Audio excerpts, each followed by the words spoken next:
আসসালামু আলাইকুম এভরিওয়ান, কেরম আছেন? আশা করি সবাই ভালো আছেন। আলহামদুলিল্লাহ আমিও ভালো আছি। আজকে হাঁসের মাংস বানাইছি। আমি বানাই নাই, মায়ে বানাইছে।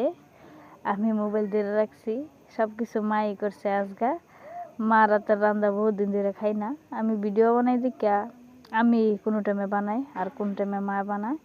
আজকে স্পেশাল বস্তু এলিগে স্পেশাল মাংস বানাইব, এলিগে আমি ভাবছি মারে কম আজকে বানাইতে লেগে।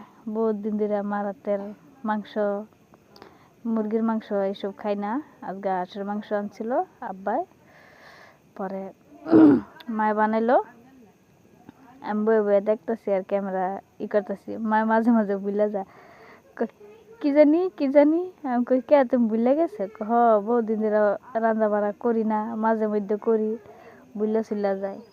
কিন্তু খাইতে যে বহুত স্বাদ হয়েছে, মানে মার মহব্বত আছে না তরকারিটার ভিতরে, এর লিগেই এত স্বাদ লাগছে, বিরাটই স্বাদ লাগছে। আর বহুত দিন পরে হাঁসের মাংস খাওয়া হয়েছে না। এমনি আঙ্গ ঘরে হাঁস পাললে হেন্তনি খাই, এটা পালা না, বেলেগের হেন্তনি কিনে আনছে। একটা হাঁস দুইজনে বাগাই না।